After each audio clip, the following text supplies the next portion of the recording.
And this is why we also place the question in this perfect way, right? Is it a loving choice to leave people out of your community? And this is the Deep Dive with Adam Roa. All right. What up, deep divers? Hello, hello. Welcome to another episode of the Deep Dive podcast. I have a very special guest here today, Virginia Salas Kastilio, who is a dear friend of mine and has recently become actually a collaborator, professional collaborator, because as you who've been listening to this podcast know, the Create community is relaunching with a festival at the end of June.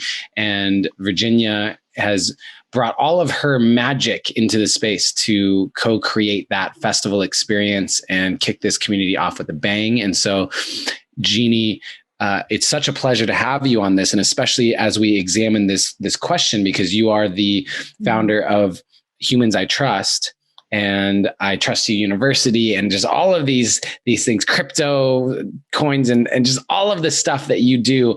You are such a beacon for community and what it means to be a steward of community.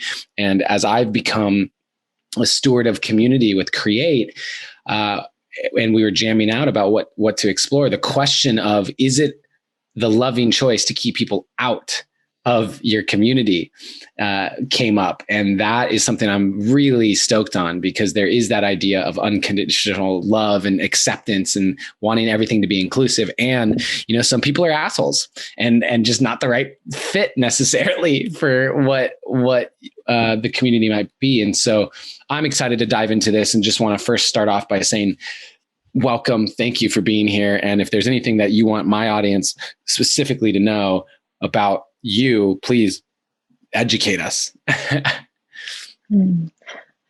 Thank you so much for having me. I really think that this question, is it a living choice to leave people out of our community, is really the Achilles heel, the quintessential pièce de résistance for communities. And so I'm really excited to dive into this impossible question with you, as I think there's a lot of, different sides to it. And I'm excited to surprise our listeners with maybe some of the points and opinions that we're going to bring here. And anything that you guys really need to know about me.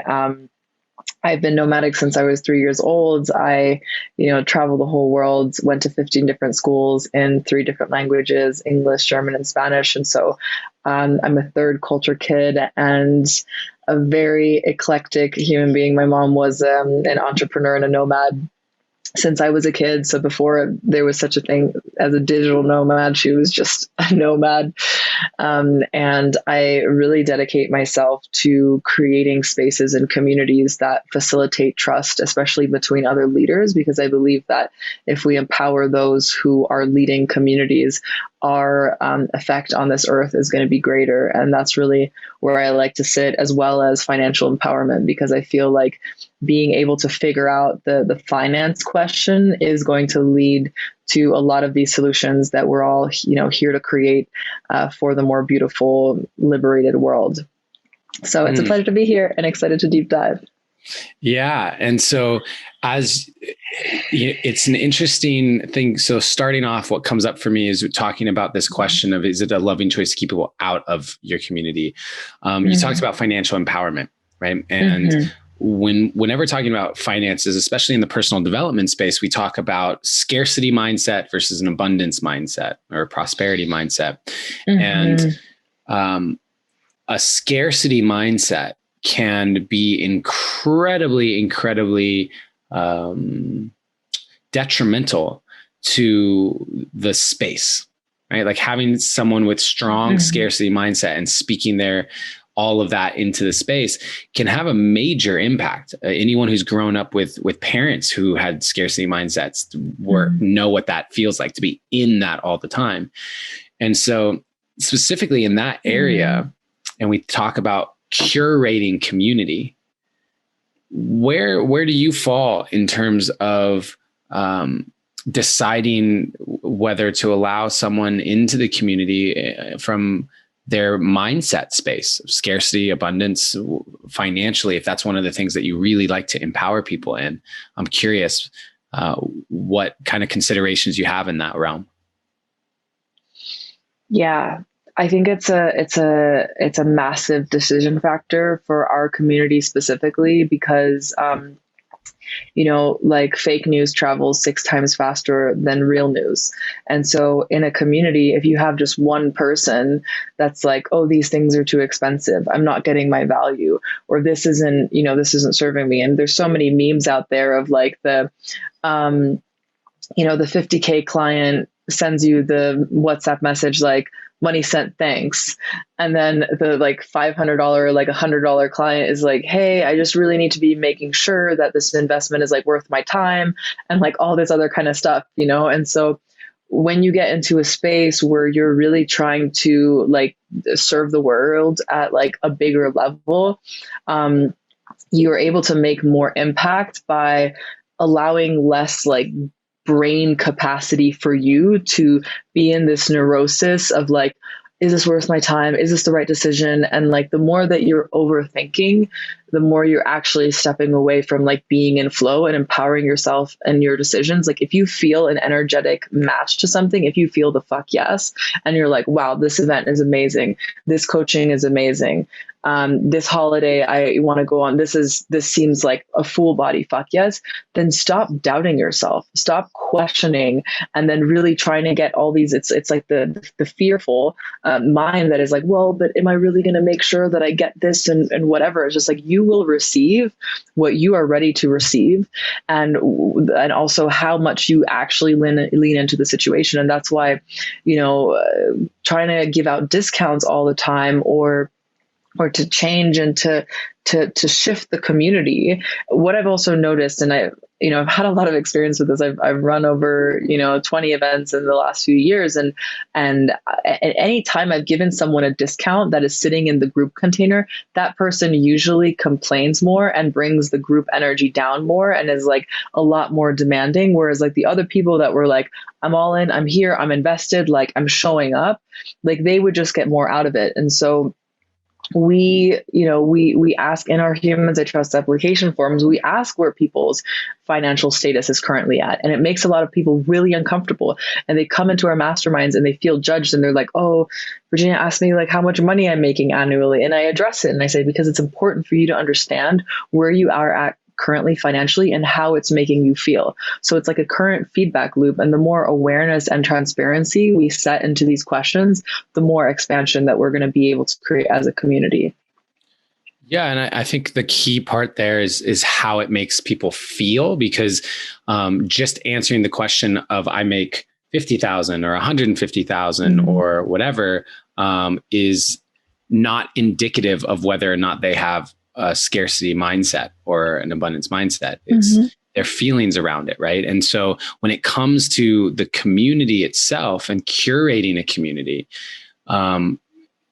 is it important to keep people out that have a scarcity mindset? If it's a financially based, like if financial empowerment is something that you're supporting people with, the people who are in the scarcity mindset, they need it.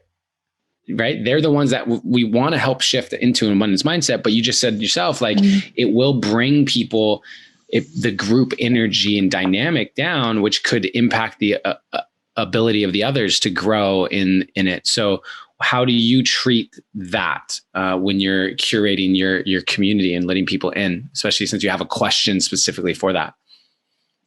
Totally. So I think it is quintessential, because what's going to happen is that the scarcity mindset person is going to bring that to the other people into the container, and they're going to be losing money through it. Like, for example, in my crypto investing community, I have one person who is very fearful, who is like an old business connection from my like previous life as, a social media CEO and all that kind of stuff. And so he's commenting in the group with like fear and like FUD, as we call it in the crypto space, fear, uncertainty, and doubt. And that affects the other people, because then they get scared and they're like, oh no, we need to sell now. And then what I've done is I've actually had him address his concerns to me personally, so that I can then manage that fear And, like he was messaging me yesterday and he was just like, I'm 17% down, because the crypto market obviously goes up and down. And I'm just like, yeah, but it's not about what is today. What's not about what's happening today. You need to look at this as a long-term investment for the next 3 to 5 years. And so I think there's different circles of the community, right? And so the first kind of outer circle is people that are interested in your community, are interested in sort of the things that you're talking about and what you're saying and what you're sharing. And for those people, you have all the free content, right? So the podcasts that are being created, the free master classes that are on YouTube, there's so much content that we're able to give out for free. And that's for the people that are still learning and still dealing with, whatever past conditioning they might still have from their parents, from their surroundings. And then as they're more ready, then maybe they'll pay to come to an event. Maybe then they'll pay to, do a one-on-one coaching or whatever it is to just start getting more into the core of the community. And the more that you build yourself in, and you need to create, I would say, filters and clarity around those circles. And if someone then comes into the next circle, which is like the mastermind piece, then you have to make sure that they are also able to be there in the frequency of the group, right? You always have different people at different levels. You have some that are like leadership top level, you have some that are mid-tier, and then some that are just learning, right? But a group won't be able to hold too many of the sort of still learners. And so there needs to be clear boundaries around each group container so that we let the right people in at the right time. And this is why we also place the question in this perfect way, right? Is it a loving choice to leave people out of your community? And like, I would answer that with absolutely yes, because sometimes like when I say no to people to come into a humans I trust space, I just express to them very clearly and very transparently that I'm just like, I don't think that you're ready for this part of the journey yet. And so it wouldn't serve you because you would be there being like, man, what am I missing? And so you'd be hard on yourself and beating yourself up of why you're not able to kind of receive things the way that your peers are in that moment. And it has to do because there's still some steps for you to take. So take those steps and then you're welcome to join when that moment is right for you. So I think about that and in that scenario, how you become sort of a gatekeeper. I mean, it is your community. And so you are the gatekeeper to that community. And what you said was, I just don't feel like you're ready for this next tier. Essentially, there's some stuff that I think that you should learn in order to be a match for this. And I really resonate with, wanting to protect the integrity of that tier, whatever it is, and the kind of shared collective frequency of that tier. And I look at the Create community, and anyone who wants to join the Create community is welcome to join. Now, at that stage, once they're a part of it, I've had to send personal messages, for example, for someone who was messaging people and doing kind of like salesy stuff within the community and messaging and saying, hey, this is not the space for that. And if you continue to do it, you're going to be asked or you're going to be removed from the community. So it's interesting because my filtration system happens after people enter, right? So it's like everyone is welcome. And in order to stay, there's this thing. And so there's a difference there that I just noticed. And I'm curious in the noticing of that difference, what comes up for you? And do you think it's the way where you're kind of the gatekeeper to that tier? Does that feel better, or is it more just based on where it is in terms of the tier itself? Yeah. So it does feel better for me because I rather have less sort of like damage control in the back end, because in that point where people have been messaged with salesy messages, that's just diluted the quality of my community, and then it has me to having to do like reparation damage. And so I think like a big part is setting the right boundaries around our community to begin with, so that it is a choice when we step into the space. So it's like this space. So we are creating a space of, of trust, of care, of co-creation, of expansion in our skill sets and our businesses, etc. If that is a vibrational match to you, please step into the circle. And so with that, we're also getting more accountability and self-ownership, where they are self-selecting themselves into the experience. And so they understand what the intentions are that are created in the collective fields. And so that then there should also be, like an onboarding process, like, hey, this is our community. These are the values that we stand for. This is our why. And these are the results that we're trying to get as a collective through being in this space. Like, do you agree to these terms? And then, so one of the important things are kind of, when you're managing a community, because it's constant care, right? It's not just like a one-time thing or a one-time communication, but we need to remind ourselves through rituals and ceremonies and creating culture. And so it's also important to build in pressure release mechanisms into our community, where we actually open the space of, like, once a month, like, hey, is there anything that is alive in the community or that, like, isn't being said? And so, like, inviting. This is something I've had, like, a lot of, like, trauma and negative experiences with in our community, or even just working with other people, where I haven't created a pressure release mechanism where I just check in and just say, hey, is there anything you're not sharing with me? Or is there any way that you can be more supported? And then from there, which I think what you've addressed is just such an important point. Like, when do we ask someone to actually leave our community? Like, when is it time to leave? And, like, also, like, who are we to decide, of, like, or who are the decision makers to decide when someone is supposed to leave? And I think that, first step is building in these pressure release mechanisms where we, check in and see the energetic flow. Then we give, we ask permission to sort of give people feedback and share and have these conversations with them, and have, like, meetings where we're just like, okay, we've noticed that this has been your behavior in the community. We have maybe other people that are also feedbacking. So it doesn't seem like a sort of like a top down approach where it's like, I'm the boss, I'm the manager, I'm the leader here, and you're wrong. But also getting other people that are like, hey, you know what? Like, when you're doing this behavior, it's actually really harmful to the community. And then giving them a few chances to rectify, or giving them more support. And then if it's still not working, then, asking them to leave the community. And oftentimes maybe they'll also leave themselves, so just, like, creating understanding. Because what happens often is just someone just gets rejected and ejected, and then there's all these, like, pent up feelings, and it doesn't get to be able to express, and then it leaves, like, a negative experience on both sides. Yeah, I feel that it comes down to me. So one of the pillar statements for me of the Create community is the strength of our community is our community. And that statement for me, I just remind the team, you've heard me say it, it's just, that is a deep belief. And there's this interesting thing when we talk about the loving choice. Is it the loving choice to keep people out of the community? It's where this is tricky for me is, I have a community which begins to take on a life of its own. It becomes an organism, right? So that's one piece. The second piece is, it is my community in the sense of, I'm the steward of the ship. If at any point I said, this is done, it ends, right? Like there is that aspect to it.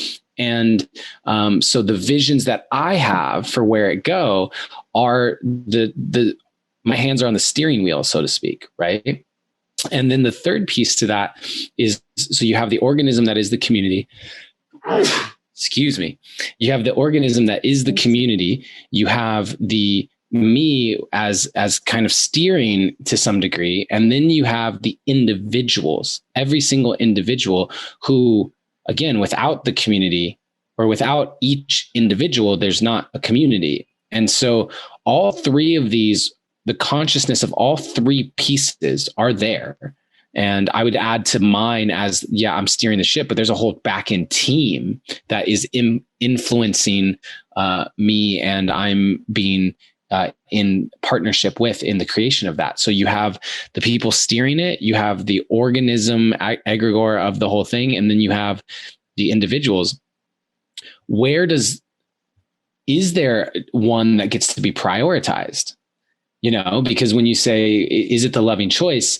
If there's a conflict, if the three parts that are in conflict, what gets priority? Yeah, I really feel like that's why the sort of like the vision and the why is so important, so that we can, because sometimes if we're not in like actual like flow state or in our center, the decisions that we're making are not actually coming from like a space of like love or truth. And so I always, kind of like love to say, if we're in conflict, the person that is more in their center and is more aligned in that moment, like they're likely to be more right. Like their opinion is likely to be a little bit, better. And so I think with having the sort of North Star of like the why and the vision of like, are we moving towards our goal? And so I think keeping that in mind, as well as interfacing between all of those, three different sides, and seeing like who at the moment is actually, in alignment in themselves to make the decision of what is stepping into the why. And so I think that's even more important than it being like, oh, is it the members that are deciding, is it the team? Is it the, the founder or the leader? And so there might be a moment where I am not fully in my center, and where I'm not making decisions from like a space of love or a space of actually like service or empowerment. Whereas maybe I could have my community reflecting back at me and just being like, hey, Virginia, like this is what we actually really need right now. This is actually what we're desiring. And so I think keeping this like interflow of being really honest with ourselves of where are our opinions or our decision-making coming from in this moment. And that gets into again, goes into that kind of circle of, well, who ultimately makes the decision of what's in alignment, right? Because if we scale out a bit and we look at larger communities, let's look at like the United States. As a community. If you are a United States citizen, you are in a community that is called the United States of America. There are 50 states. There are 300 million people in it. And the fascinating thing about that is, okay, what is guiding the strength of the community that is the United States? Is it the politicians who are technically the ones that get to make the decisions? Is it important for us to prioritize what they want? Well, I would say fuck no, because they represent the people. That's the whole point of a democracy. Secondly, it's gotten so corrupt that they are influenced so deeply by corporate interests and money flows and back channel deals that they've made years ago as they were coming up in political, like all of these things. And so I'm like, okay, in that scenario, I don't want the politicians to be the ones that are deciding it, right? Maybe in a perfect society where the democracy is fully pure and it really is people who represent the people. But in this situation, I don't like that. When I think about the individuals of the United States, I love, listen, all you deep divers, get ready for some realness from Adam Roa here. But half of the people in the United States are dumb, and I say that in the most loving way possible, from like factual. Like there's an average intelligence, which is, let's just say it's right in the median average, like right in the middle. That means half the population will be below that. That's what it means. Half the population will be below average intelligence.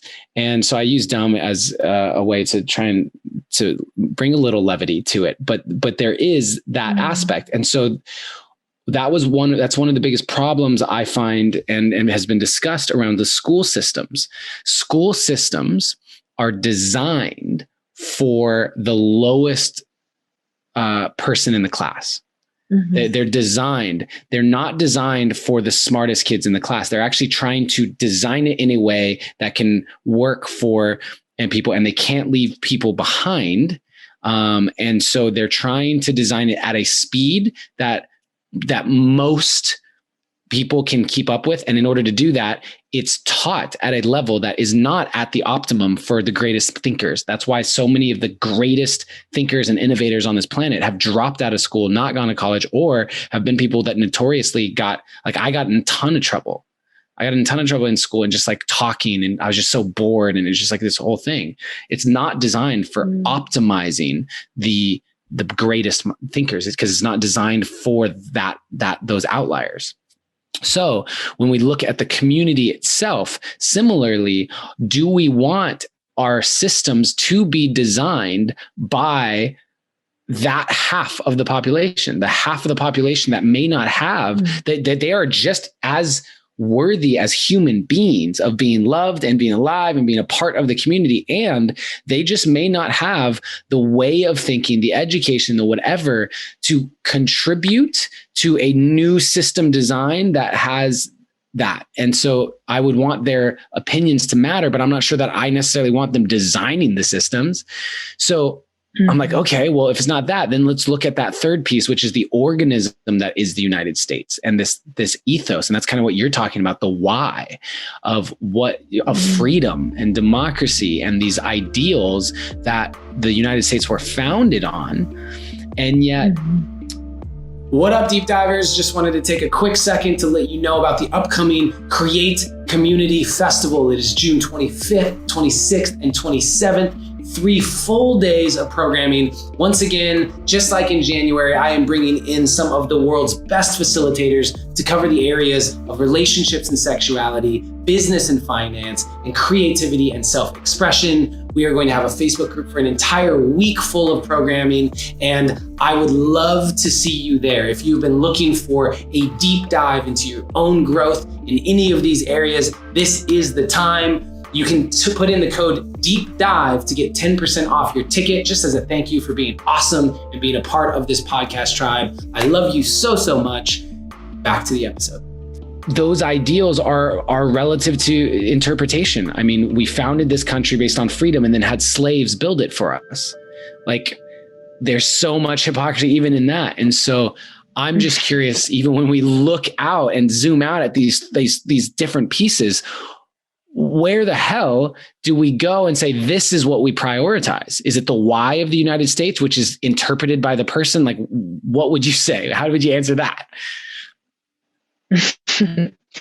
Yeah. That was a rant. First of all, yeah, no, I love it. First of all, to like the 50% of the dumber people, is what we need to do is ask them for their opinions of what they need. It doesn't mean that they need to be building the systems or leading everyone else, but we need to listen to them and to really hear what are they desiring, so that we can, and we will select leaders in the communities that come together and form a council, right? And so this can be, just people that we select that then do make decisions and can decide for the collective, but always while asking the rest of the population, hey, like, what do you really need right now? How, like, what would help you in terms of, education and creating more finance? Like, a lot of people are trying to help homeless people on the street, and they're like, oh, like, let's gather food. And they're just making assumptions on what they need. And then they spend all this money on food. And the homeless people are like, well, it's actually easy for us to scavenge food. People are constantly donating us food, or we can get it from bins or whatever. We can dumpster dive. But what we actually need are really warm socks, because we're freezing in the nights as we're, sleeping on benches and things like that. So I think the asking is really, really important, and involving them and getting the feedback, but not necessarily giving them the decision power to build these systems if they're not even qualified or not even interested in doing that, So I think that's kind of how we can differentiate and create more clarity around who is the ideal person for which role, and empowering them there, and creating a lot of discernment, and also allowing time when we pick these people of leadership, right? I mean, if we're looking at the American government right now, a lot of it is decided by monetary wealth. Like when we had the elections last time around, I remember there was, Bernie Sanders, who was like one of the candidates, and like how much he had to campaign compared to what other candidates had to campaign was like, he was like a fraction. He was like 100th of the money of the others, and so that way it's not really fair. And so I think it's important that we create systems that support true equality and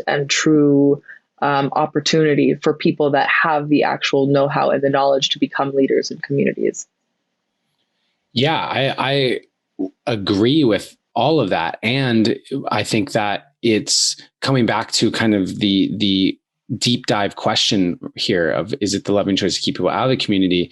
I think that we're on a similar page of, yes, I think curating a community is important. It's if you don't do it, you will dilute what that community is. To some degree, it will evolve into something different. But it could dissolve entirely. Like the community could just break. So I hear that. I think the difficulty that I'm having, and we just talked about how even with Create, there's kind of it's funny because since you came on to support, we do have an onboarding process for the membership, and that is not preventing people from getting in, but it is just a little bit of a filter of saying, hey, this is what the community is. This is what we're about. In order to even join it, you get to just answer these like 7 questions. So let us see that you're serious about wanting to be a part of this, so that through those 7 questions, we know who you are and you know who we are. So I think that that's great. I've been a big fan of doing that, just as, like you said, a filter of who's coming into the community. And with the difference that I've identified so far is, okay, I basically let everyone in, and then you kind of follow the group rules or you get removed. And then there's periods with yourself where you're saying there's more of a gatekeeper aspect because of the sensitivity to it. And so in that, the difference that I see, it's like, okay, what's making that line then? Because if there's someone in my community that I would want to remove, they would probably be someone in your community that you wouldn't even let in. They wouldn't have even gotten past the door. And so there's an interesting thing, because there's some people who, if they were just given access to a community, let's say that the community's vibing at like 1,000 and this person comes in at 100, they're going to be pulled forward by that community. And because of their possibilities and just who they are and all this stuff, they now become a leader within the community because they've been pulled forward and activated. Then you have other people that are going to come in at 100 and just pull people down from that 1,000, right? And in many ways, it's kind of like the stronger the community, the more you could take in and not be impacted, right? And so, yeah, I'm just kind of rambling on it. Again, I don't know the answer to this. I think on a greater scale for everyone listening to this, that part of the reason this is so important is because you're a part of so many communities. Your family unit is a community. You yourself are 100 trillion cells, like you're a community of cells. And what you allow into your field or not is your community. What are you letting in? And from that micro level to the macro level of the United States or the earth or whatever, like, what is the guiding principle? Because I want people to get the help. Like, I formed Create because I think it's so important that everyone have access to this level of facilitation that the people who come in and teach in here. And the idea of not giving everyone that opportunity, it's tough for me, but I also hear 100% what you're saying, because if we let in a bunch of people who are just negative Nancy's and saying a bunch of stuff, it's going to affect everyone else's experience and ruin the community. Yeah. And this is why there is a barrier to entry, and this is why there is a filter. Like, for example, with the Create Festival, that's happening at the end of June now, there's a ticket price. You know what I mean? Like, that's why there is an investment. And it's like, and even though we've set it at such an open and fair ticket price, that, really allows people to come in and invest for like this, 3-day and beyond, if you count like all the pre-festival stuff that we're doing. However, so many people like don't buy a ticket because they're not ready to invest in themselves, or they're not jumping into that filter and all this kind of stuff. And they hear about it and they're like, oh, well, maybe. And then they maybe put it off and they're like, okay, well, maybe I'll jump into the next one. And so it's like they don't actually have that dedication yet. And so that also is a filter. And that's why I also think it's important to create these financial barriers so that when someone does buy a ticket, even if it is a low ticket price, they're at least saying, I am investing my resources. I'm choosing to use my sacred abundance for this. And not only am I investing my resources, but I'm also investing my time. I'm going to be here. I'm going to be present. I'm going to show up fully to the festival. I'm going to connect with other people, which is also why we created these prizes and these incentives, which I totally love, because we're just like, okay, well, whoever is really like engaging and showing up to sessions and is being present, we're going to give away vacations to Cancun and things like that. And so I think that in itself, like, it is a filter, and it's important that we do set that filter, because that's what I love about the Create community, is that everyone that shows up, like, I feel like they're fully there. Like, when I come and I teach to the Create community, they play all out. Their hearts are open and present. And that's why I also think we have so much responsibility as community leaders to hold the space and the container in such a sacred way, because people are sharing their vulnerabilities, they're sharing their life, they're sharing things that are, maybe not going so great. And otherwise we're going to be betraying our community's trust if we have people in there that are not taking it seriously and are not willing to show up with the same amount of vulnerability and care. Yeah. What's coming up for me is just probably random. I don't know where I'm going to go with this, but I was thinking about, the white nationalists in the United States, where for the most part, media portrays them as being just racist. That is how they are portrayed, is just they are racist and if you actually sit down and listen to some of what they discuss, what their stance, and by the way, there's a shit ton of racist in there, and a number of them are saying, actually, what we really stand for is our culture, like white American culture, which is funny because I joke often as the son of an immigrant from the Philippines and growing up with so much culture in my extended family, Filipino, Mexican, Korean, Black, my aunts, uncles, cousins. I felt like always growing up that just my white friends, when I moved to Arizona, like, they don't have any culture. There's not a culture that they have, and it felt like it was lacking that. And so I can understand these people wanting to form a group and saying, we actually do have culture, and we get to honor that and acknowledge that and preserve that. And so I get that perspective.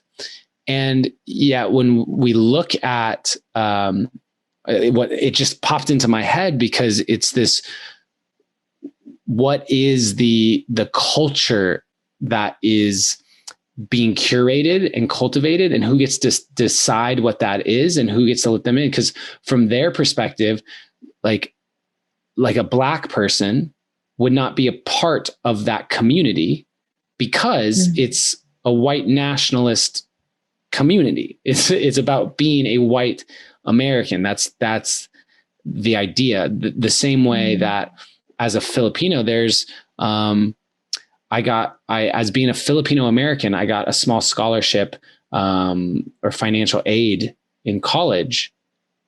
I only got that because I'm a Filipino American. If you're not a Filipino, if you don't have Filipino blood, you're not even eligible for that community.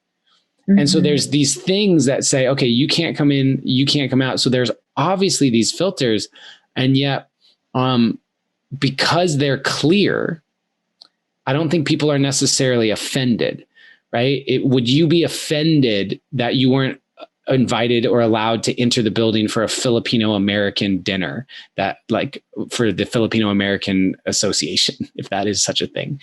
And you probably wouldn't be offended. And just like when there's like a goddess gathering of all women, I'm not offended that I can't go. I get that I don't qualify to be a part of that thing. And so maybe what you've been speaking to is this filtration system. Maybe it's just stronger filters where it's so clear that people are able to not feel upset by being kept out because they can see that they're not a fit to it. Yeah. And like, for me, it's like, it's not like I only want to help like wealthy entrepreneurs. And I'm like, hey, like you're wealthy, like you get to be a part of Humans I Trust, you know? It's just that for the amount of dedication and presence and like, you know, I'm specifically holding containers for leaders who have already achieved a certain amount of success in their business, who are looking to have a greater impact on the world, you know, and I've chosen to serve them because it just happens to be who I surround myself with. And Humans I Trust was a mastermind that was created of all my best friends. And so that's just kind of like how it happened. And I will invite people one-on-one and I will hand select them and be like, I think you're an epic fit. And what happens though is that all of these people lead communities of hundreds, thousands, if not millions of people. And so I know that by me supporting them, their impact is going to be greater. And so their impact is my impact. And so our more sort of like mainstream initiatives or like bigger circle initiatives are, like I mentioned, like the free videos, the free content, the podcasts, and all of that kind of stuff. For example, one of my mentors is Gary Vaynerchuk. And I've never met him in my entire life. I've never had a call with him or anything. I just read his books and I watched a few of his videos. And, you know, from the Thank You Economy, from reading Crush It, from reading Jab, Jag, Right Hook, I was able to, you know, open a high six-figure marketing company because I just learned. And so our mentors and our teachers, we don't have to be in that inner circle. We don't have to have dinner with them or even do one-on-ones. We can just literally listen to a few of their things. Like right now, you, someone who is a leader, entrepreneur, community leader, you listening to this deep dive podcast, there are certain codes infused, lessons that me and Adam have both like, you know, given our time, our blood, our money, like our care, our love in order to learn. And so I'm hoping that you're listening and actually infusing these codes and going and implementing it. You don't need to join the Create Festival or the Create community in order to receive what we're sharing here. Obviously, it's the worst marketing ever. Yes, you do. 100% do. You will live a terrible, unhappy, unfulfilled life if you do not attend the Create Festival and join the Create community, just so we're clear.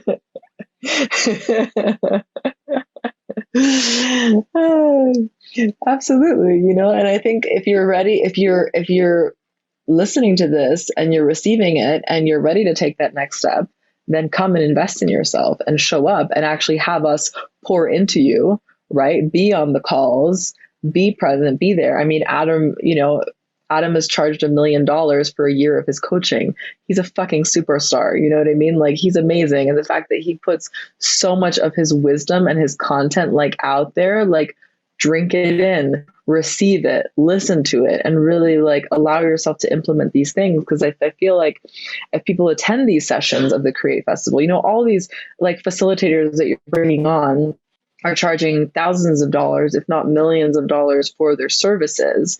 And so you have the opportunity to tune in and go to these sessions and actually expand yourself. But it really starts with you choosing that and you choosing on what are you focusing on. So after this conversation, as we're going to start wrapping this up, as we let's get some takeaways for people who've been listening to this, right? Let's get some takeaways of people who, okay, is it a loving choice to keep people out of the community? I'm going to say yes. I'm going to say yes, it is, because there's a loving choice to, if I'm not letting someone into the community in some way or kicking someone out of the community, it's not just because it's for two reasons. One, they're impacting the community in a way that's not serving all of these people. And as a result, they're actually not going to be served the way that, like, the community is not going to be able to serve them in the way that like what we can bring as a community. You would be better off in a different community. So the loving choice for you is not to put you in a position where you can't thrive either, right? So I do think it's the loving choice. What has arisen for me in this conversation is just looking at like where is the line of what makes that decision? I'm leaving this conversation feeling like just deeper levels of filter to make it seem like an obvious thing, so people eliminate themselves. So for example, if you're doing a mastermind, like YPO, Young Presidents Organization, is notorious. In order to be a member of YPO, you have to run a business that makes, I believe, 10 million in revenue a year. That is required to be a part of YPO. I think that's what it is, but there is a set amount. So it's like a certain amount of employees or a certain amount of income, whatever. If I know, and it says it straight there on their bylaws, in order to qualify for this, you must show proof that your company makes 10 million a year. And I don't, I can go, okay, I can't join that club. And I don't personally feel offended by that, because I don't feel like someone's making a determination about whether or not, like, it's not one person saying I'm not worthy of this club. Where I struggle is when it's I don't know if you're the right fit to this. I understand what you're saying around that, because especially when you get to a mastermind sort of level where you're curating and it's selecting. I'm doing a group program right now with Gerard, you know that, and Gerard Adams and I are doing a 4-month creativity program. And we've started to onboard people and enroll people in that program. And there's a call that happens, and are you the right fit? Because we understand that you are going to alchemize with the entire group. So there is a level at which there is some part of me that's making that decision. And it's not a clear cut, well, you don't make 10 million, so you can't be a part of it. It's not that clear cut. There's a determination. And that part is the harder, the harder one. So I'm going to leave this implementing more filter systems that are very clear cut, that take the emotion out of it. And then acknowledge that there's other times where I just get to say, hey, it's my fucking community. And I'm going to do the best I can to support as many people in that community as possible based on the ethos that I see. And I trust that I will make maybe that's what it comes down to, Jeannie, is I'm trusting that I will make the loving choice. I will make the loving choice in that scenario. And that might look like keeping someone out. It might look like letting someone in. It might look like kicking someone out. 100%. Exactly. And it's like really like, trusting your discernment and your judgment and knowing your community well enough and knowing what will serve them. And that's why I try to get as much information on our members as possible. And that's why we have like an extensive, onboarding process, because I really want to know, like, what do they need? And like, how can I best serve them? And how can we put other people into the community that can also be serving the collective? Because the beautiful part about the community is, we might be the catalysts or the people that are holding the space, but there are connections and groups that form within that community. And we know best sort of what is needed in order to nurture and help our community members evolve and grow, which is the whole, point of being together. And so for some communities, we find that after a certain point, people are so nurtured and so outgrown that they almost outgrow the community. And I find that a way to, avoid sort of that happening in this sort of like constant, cycle and change of people is having such a strong, like, lifelong vision and like a why that creates a family, vibe where people are just so excited to be co-creating in this space, and where they get all the support, from the community leaders, community members, to continue to grow and connect, beyond just learning what we're learning, because we're all focused on a common mission, and a common vision. Beautiful. Okay. And the stronger and more clear that vision becomes, the more clearly the filter of who is a match to it or not is there. So this is so applicable again on the micro, because it's all fractaled. The more clear I am of my own values, what I stand for, the more clearly I have integrity around owning those things, I become a stronger pole, a polarity for people to go, oh, I want to be a part of that dude's life, or I don't resonate with that human. And at the end of the day, if we're looking at the community, which is just this organism, but it's still coming from the consciousness of the people in it, recognizing that I benefit so much more by having people that are resonant with me in my field. And I am not served by having a bunch of people around me that I don't resonate with. And so the same will be true entirely of that community, and deepening that resonance through clarity of purpose and why and values is absolutely important. And what it's inspiring me to do is actually create like bylaws for the Create community. Some like a written, here are the 5, 10 manifesto. This is what we're about. This is what we stand for. And boom, this is what you are agreeing to, that you're saying, I am in resonance with this. It's like the 10 commandments religiously, or the Constitution, right? Like this is the thing that we as a community stand for. And by creating that, the strength of that clarity, we allow for a stronger field to be created, and invite those people in, and reject, like push out away the people that aren't. So that's an inspiring thing that you have inspired in me today. And I'm so appreciative of this conversation. Thank you for being here. Yeah. Thank you for having me and creating this really powerful prompt. And I think that every community leader needs to be in this conversation and really needs to spend time. You know, since you and I had the conversation of coming and doing this deep dive together, I've really been like sitting with it a lot and being like, well, how do I feel about this? And like, what are the right processes in order to start making decisions to, you know, ask someone to leave the community. And this is really the quintessential piece, I believe, that creates scalability and longevity in these communities that we're creating.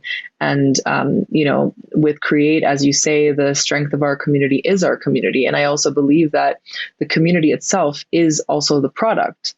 You know, people are coming, they're coming to learn amazing wisdom from facilitators, but they're also coming to connect and collaborate with like-minded individuals.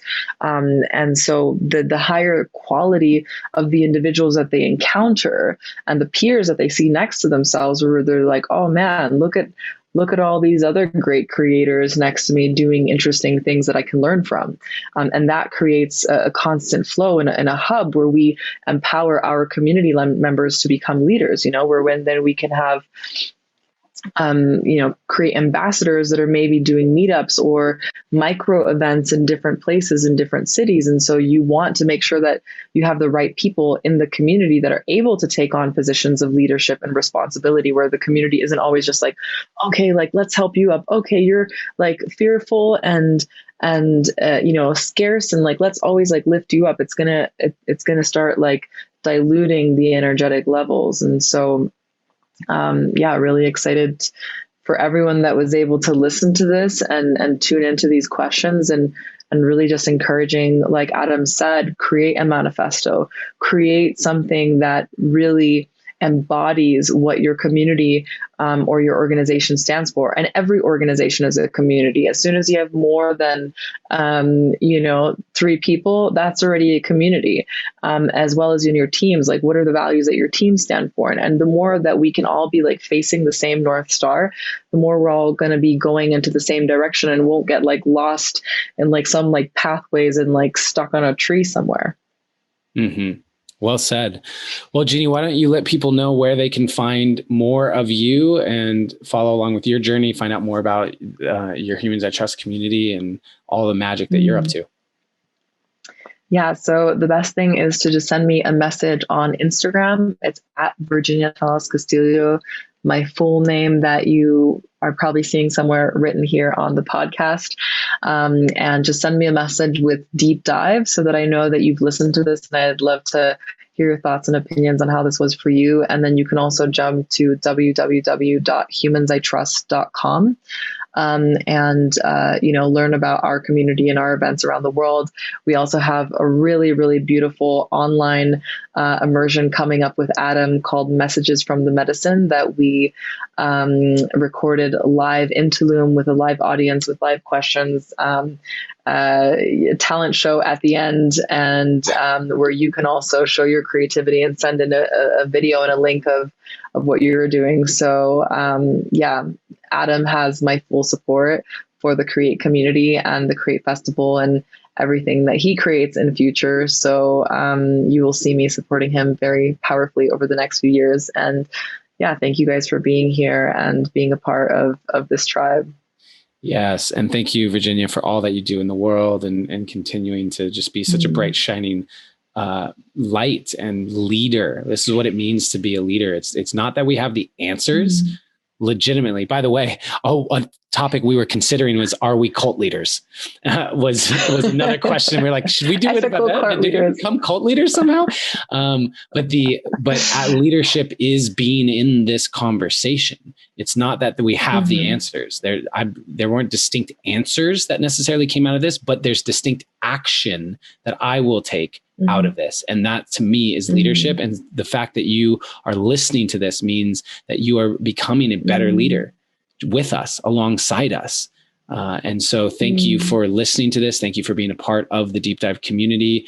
I would love to see you at the Create Festival. There's a link in the show notes, or you can go to thecreatefestival.com and you can type in Deep Dive to get a discount code applied in there. That's the discount code is Deep Dive. So thank you for being a part of this community. Thank you for trusting us with your time. And I want to remind you that always, in all ways, you are seen, you are heard, and you are loved.